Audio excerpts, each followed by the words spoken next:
Party వాళ్ళకి అమ్ముతారు. ఇదంతా ఏంటో ఒక బహిరంగంగా ఉన్న మార్కెట్ లాగా ఉంది మీరు చెప్పేది. Absolutely correct. ఇంకొకటి, బీజేపీ కూడా తాము గెలుస్తా ఉన్న దగ్గర ఇప్పటికే కొంతమంది ఎవరైతే అభ్యర్థులు వాళ్ళందరినీ అయోధ్యకు తరలించేసినట్టుగా కూడా వార్తలు వస్తున్నాయి.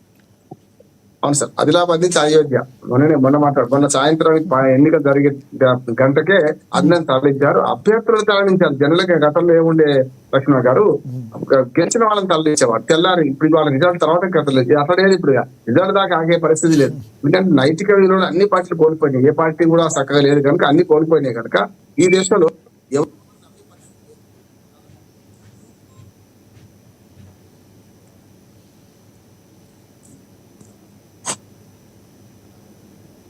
మ్యూట్ లో ఉంది సార్, వాయిస్ మ్యూట్ లో ఉంది. Please continue. అంతిమంగా కాల్ వచ్చిందండి. నేనేమంటాను అంటే అంతిమంగా అమ్ముడు పోయేది ఇప్పుడు మార్కెట్ మొదలైంది. ఇప్పటిదాకా ఓటర్లను వీళ్ళు కొనుక్కున్నారు. వీళ్ళు గెలిచిన తర్వాత హోల్సేల్ గా వీళ్ళు అమ్ముడు పోతారు, అంతకని ఏం లేదు. దానికి ఫిరాయింపు చట్టం కిందకి ఎట్లయితే అక్కడ ఎమ్మెల్యేలు అమ్ముడు పోయారో ఇక్కడ కూడా అమ్ముడు పోతారు. కానీ ఇక్కడ ఏంటంటే వెంటనే పదవి పోద్దని భయంతో అమ్ముడు పోరు. రెండోది కూడా ఏమంటున్నారంటే కోఆప్షన్ సభ్యుల కథ కూడా రేపు కీలకమవుతుంది. మనం చెప్పుకున్నాం కదా, మనం కోఆప్షన్ సభ్యులు ఏంటంటే ఒకటో రెండో ఎక్కువ కూడా ఒక్కోసారి ఏదైనా పార్టీకి మిగతా కోఆప్షన్ సభ్యుల సంఖ్య ఎక్కువైంది అనుకోండి, అప్పుడు కోఆప్ చేసుకున్న సభ్యుల సంగతి ఉంటే వాళ్ళ ద్వారా గెలిచే అవకాశం ఉంటుంది. ఇప్పుడు మనము ఇది కేవలం కౌన్సిలర్ ఎంతమంది గెలిచారు, కార్పొరేటర్లు ఎంతమంది గెలిచారు వరకే మనం చూస్తున్నాం. కానీ అసలైన సంగతి ఏంటంటే వీళ్ళు గెలిచిన తర్వాత మున్సిపాలిటీలు కదా అసలైన సంగతి. ఇప్పుడు మొత్తం 116 మున్సిపాలిటీలో కాంగ్రెస్ ఎన్ని మున్సిపాలిటీ గెలిచింది, బీఆర్ఎస్ ఎన్ని గెలిచింది, బీజేపీ ఎన్ని గెలిచింది అనేది కదా. అందుకని ఏమంటానంటే అసలు ఎన్నిక రేపు పొద్దున 16 నాడు జరుగుతుంది. ఆ లోపు క్యాంపులు పెడతారు.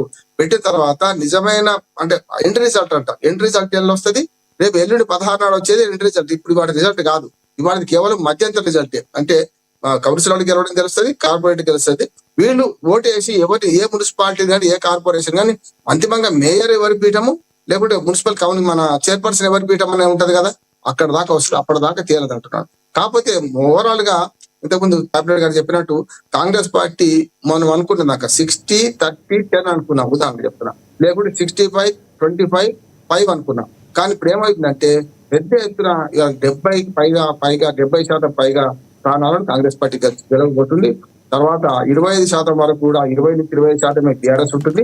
5% ఎలా చూడాలంటారు రామ్మోహన్ గారు? అభివృద్ధికి పట్టం కట్టారు అనుకుంటారా, లేదంటే ప్రభుత్వం ఉంది కాబట్టి ప్రభుత్వానికి కోఆపరేట్ చేస్తే అభివృద్ధి జరిగే అవకాశం ఉందని ప్రజలు భావించి ఉంటారా? ఏ విషయం అయి ఉంటుంది అంటారు మీరు?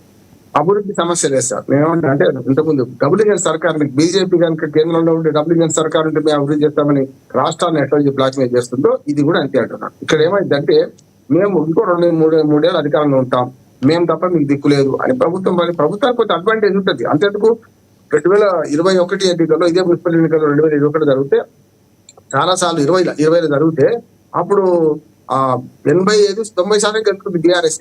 మరి అప్పుడు వాళ్ళు బాగా ఘనంగా చేసింది అలా కాదు కదా. అందుకని అధికారంలో ఇంకో 3 ఏళ్ళు ఉంటుంది. ఇప్పుడు కాంగ్రెస్ పార్టీ గడిచేందంటే ఇంకో 3 ఏళ్ళు అధికారంలో ఉంటారు. తెలంగాణలో సామెత ఉంది లక్ష్మణాకారు, పెడతానంటే మన ఆశ, కొడతానంటే భయం అంటారు. కనుక 3 ఏళ్ళు ఉంది కనుక రేపు పొద్దున మా మున్సిపాలిటీ ఏమైనా చేయకపోతారా అనే ఆశ ఉంటుంది. అంతేందుకు మన ప్యానల్లో వచ్చే కాంగ్రెస్, బీఆర్ఎస్, బీజేపీ మిత్రులు చూస్తాం కదా, వాళ్ళ పార్టీ ఎప్పుడైనా పదవి ఇస్తుందని చాలా ఆవేశంగా మాట్లాడుతుంటాం. మాకేం ఆశలు ఉండేది, నాకేమైనా పాపిరెడ్డి గారు. సమస్య ఎక్కడ వస్తుందంటే ఆ ఆశతో మాట్లాడే వాళ్ళు కూడా అసంతృప్తితో ఉంటారు. కానీ 3 ఏళ్ళు ఉంది కదా, గట్టిగా మాట్లాడదాం, వాళ్ళని ఎదురుద్దాం, పార్టీ వాడిని ఓడిద్దాం, ఎదుటి పార్టీ వాడిని గట్టిగా మాట్లాడతారు. అవాకు చెవులు పేలుతుంటారు. ఎందుకంటే వాళ్ళకి ఆశ. ప్రజలు కూడా ఏం చేస్తారంటే రేపు 3 ఏళ్ళ అధికారం ఉంది, వాళ్ళ ఇల్లు రాలేదు, ఇందులో మీళ్ళు ఇస్తాను రాలేదు, రేపన్నా వస్తుందేమో ఈ ఓటేస్తే అని ఓటేస్తుంటారు. అన్నిటికంటే డబ్బులు బేరసారాలు పెద్ద ఎత్తున జరిగినాయి. ఇవాళ ఓటు విలువ పెరిగింది అంటున్నాడు. ఉన్న పంచాయతీలో 5,000, 10,000 మాక్సిమం 10,000 కంటే దాటి పంచలేవాడు కూడా. కానీ ఇక్కడికి వచ్చేవరకల్లా 10,000-20,000 ఒకసారి మొత్తం 4 ఓట్లు ఉంటే ఒక ఫ్రిడ్జ్, 4 ఓట్లు ఉంటే ఒక టీవీ కొత్తది కొనుక్కొని చేసిపోయింది ఇళ్లలో. చూసినాం కదా మనం. అంటే మద్యము, మాంసము, ఆయుధాలు, తర్వాత డబ్బులు కూడా. ఇప్పుడు ఒక ఇంటికి ఒక ఉదాహరణ చెప్తాను. ఒక మున్సిపాలిటీ మన ఎన్నికల తరఫున తిరుగుకుంటూ ఒక మున్సిపాలిటీలో మన పోలింగ్ నాడు ఉన్నాను. ఆ పేరు చెప్తే బాగుండదు కనుక చెప్తున్నాను. అక్కడ జరిగింది ఏంటంటే అంతటా ఇదే పాడైంది, ఎక్కడేమో లేదు. కానీ నేను ఒక పేరు చెప్పడం కంటే అక్కడ చెప్తున్నాను. 8 ఓట్లు ఉన్నాయట వాళ్ళకు. ₹1,00,000 వచ్చినాయి అన్ని కలిసి, అందరి పార్టీలు కలిసి. ₹1,00,000 ఒక ఇంటికి, ఒక కుటుంబానికి. అప్పటిదాకా ₹1,00,000 వచ్చినాయంటే ఏదొద్దు మాకు డబ్బులే కావాలన్నాడు. టీవీ వద్దు, అన్ని ఉన్నాయి మాకు, ఏం వద్దు అంటే మధ్య తరగతి చదువుకున్న వాళ్ళు, గవర్నమెంట్ ఉద్యోగంలో ఉన్న వాళ్ళకి నేను చెప్పాను. అంతకంటే గవర్నమెంట్ ఉద్యోగంలో ఉన్నవాడు పంచాయతీలో పేద ప్రజలు 1000-500 తీసుకుంటే అవమానిస్తున్నాం, దుర్మార్గులు, దొంగలు అంటున్నాం మనం. మరి గవర్నమెంట్ ఉద్యోగం చేసుకుంటూ ₹1,00,000 జీతం, నెలకు 1,00,000 పైగా ఉన్న జీతగస్తులు కూడా తమ ఇంట్లో ఉన్న తల్లి తండ్రి తమవి తమ పిల్లలు ఇవి అన్ని కలిసి 8 ఓట్లు అమ్ముకున్నారంటే అర్థం చేసుకోండి. చచ్చిన దానికి వచ్చిందే కట్టం అనుకుంటున్నారు. వీళ్ళు కూడా ఏమనుకుంటున్నారు, పక్కా ఓట్లు పడితే మనకు వీళ్ళైతే వేస్తారు. నిజంగా చెప్పాలంటే నిరక్షరాస్యులు మన గ్రామీణులు మోసం చేయరు, తీసుకున్న కాడ తినరేమో తలుస్తారు. కానీ మధ్యతరగతి జీవులు చాలా వరకు మోసకాలు ఉంటారు, వేసిన అని చెప్పి వేయకుండా కూడా ఉన్న సందర్భాలు ఉంటాయి. కనుక పోస్టులు అట్లా అమ్ముకుంటారు, చూస్తాం కదా మీరు. రానున్న జడ్పీటీసీ అదేవిధంగా జిహెచ్ఎంసీ ఎన్నికల్లో కూడా ఇదే విధంగా ఉండే అవకాశం ఉందంటారు. ఎందుకు ఇది మిమ్మల్ని అడుగుతున్నారంటే గతంలో జిహెచ్ఎంసీ పరిధిలో బీఆర్ఎస్ చాలా స్ట్రాంగ్గా ఉన్న పరిస్థితి. అసలు జిహెచ్ఎంసీ పరిధి ఏ విధంగా ఉండబోతుంది అంటారు? ఖచ్చితంగా చూడండి, ఖచ్చితంగా జిహెచ్ఎంసీలో 1,00,000 మంది ఓటర్లు ఉంటారు. ఇప్పుడు గ్రేటర్ మన బృహత్ హైదరాబాద్ అయింది కదా, మొన్నటి దాకా 75 లక్షల జనాభాకి జిహెచ్ఎంసీలో ఒక 65 లక్షలు 70 లక్షలు ఓట్లు ఉండేది. కానీ ఇప్పుడు ఏమిందంటే 1 కోటి ఓటర్లు అవుతారు మొత్తం కలిస్తే ఇప్పుడు ఖచ్చితంగా. కనుక ఇక్కడ కొంచెం స్టేట్స్ వేరే ఉంటాయి అంటున్నాను. ఎందుకంటే బీజేపీ బలంగా ఉంటుంది హైదరాబాద్ లో, సమస్య లేదు. పోయినసారి చూసాం కదా 2020 ఎన్నికల్లో 21 ఎన్నికల్లో ఎంతమంది గెలిచింది అనుకుంటున్నారు మీరు? దాదాపు 48 మంది కౌన్సిలర్స్ వచ్చారు, ఏది మన కార్పొరేటర్లు వచ్చారు బీజేపీకి. కనుక ఇక్కడ బీజేపీ, కాంగ్రెస్, మన బీఆర్ఎస్ ఈ 3 ముక్కలు ఆడుతుంటది. కానీ కొన్ని మరొకసారి రామ్మోహన్ గారు మనం కీలకంగా ఫర్ ఎగ్జాంపుల్ ఉదాహరణకి తీసుకుంటే సనత్నగర్ కాన్స్టిట్యున్సీయే తీసుకుందాం. మీరన్నట్టు సనత్నగర్ కాన్స్టిట్యున్సీలో బీజేపీ బలంగా ఉంది. అదే సమయంలో కాంగ్రెస్ పార్టీ కూడా అక్కడ బలంగానే ఉంది. కొంత కేడరు టీడీపీ కేడర్ కావచ్చు అంతా కూడా కాంగ్రెస్ పార్టీకి సపోర్ట్ చేసిన పరిస్థితి మనం గతంలో కూడా చూసాం. ఈ క్రమంలో ఎప్పుడైతే మీకు బీజేపీ బలంగా ఉందో బీఆర్ఎస్కి కాంగ్రెస్కి ఒక ఫైట్ జరగడం వల్ల బీజేపీకి కాంగ్రెస్కి ఒక ఫైట్ జరగడం వల్ల అక్కడ బీఆర్ఎస్ లాభపడిన పరిస్థితి ఈసారి అలాగే కొనసాగే అవకాశం ఉందంటారు కొన్ని చోట్ల. ఇంకో ఉదాహరణ చెప్తాను. 2019 మనకు మన 2020 ఎలక్షన్లో ఇదే మన చూసుకుంటే అంతకు ముందు చూసుకోండి మీరు 1, 2, 3 బీజేపీ కాంగ్రెస్ అన్ని కలిస్తే 3, 1, 2, 3 స్థానాలు గెలుచుకున్నాయి. 99 సారు సర్కారు 100 అన్నారు, 100 అన్నారు కదా, 99 స్థానాలు ఒక్కటి తక్కువ బీఆర్ఎస్ గెలుచుకున్నది. 44 స్థానాలు ఎంఐఎం గెలుచుకున్నది.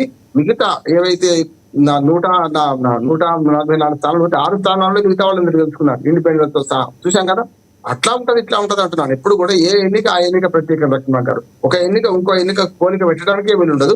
ఎప్పటికప్పుడే 2020 ఇప్పుడు నా ఉద్దేశానికి 6 నెలల లోపు ఎలక్షన్ జరగవు జిహెచ్ఎంసీలో. కానీ మీరు అన్న ఎంపీటీసీ జెడ్పీటీసీలో కూడా మన పంచాయతీ ఫలితాలే రిపీట్ అవుతాయి అని అనుకుంటున్నాను.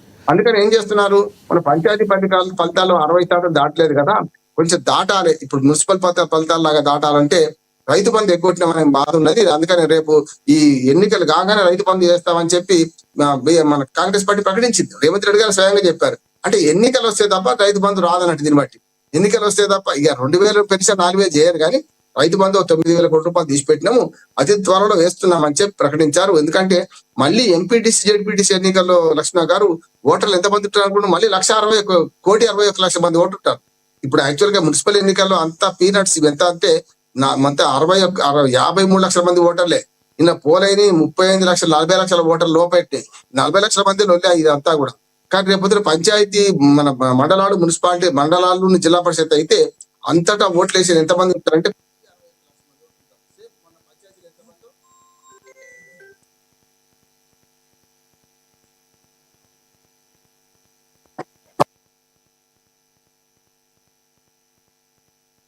అన్నిట్లలో రేపు ఈ 3 వచ్చే ఎన్నికలన్నీ కూడా అలా అసెంబ్లీ ఎన్నికల దాకా ఏ ఎన్నిక జరిగినా కూడా కాంగ్రెస్ పార్టీకి ప్లస్ పాయింట్ ఉంటది. మిగతా 2, 3 స్థానంలో మనకు బీఆర్ఎస్ మన బీజేపీ ఉంటుందని నేను అనుకుంటున్నాను. అంతకంటే ఉండదు. కానీ అంతరం మాత్రం చాలా దూరం ఉంటుంది అంటున్నాను. అంతరం అంటే 1, 2, 3 అంటే దగ్గర సమీప దానిలో ఉండదు. కానీ మొత్తం మీద చూస్తే మాత్రం కాంగ్రెస్ పార్టీకి బీఆర్ఎస్ పార్టీకి మధ్య ఓటు షేర్ ఎంత తేడా ఉంటుంది అంటే 4 నుంచి 5% ఉంటుంది అంటున్నాను. అందుకని ఎన్నిక మొత్తం చూడాల్సింది ఏంటంటే రిజల్ట్ మొత్తం వేస్తే ఒకటి ఓటర్ శాతం ఎంత ఉన్నది ఇద్దరి మధ్యన, ఒకటి నెంబర్ 1 మనం చూసాం కదా, 2% కూడా లేదు. కానీ బీఆర్ఎస్ ఓడిపోయింది, కాంగ్రెస్ గెలిచింది. 2023 పంచాయతీ మన పార్లమెంట్ మన పంచాయతీ మన మున్సిపల్ మన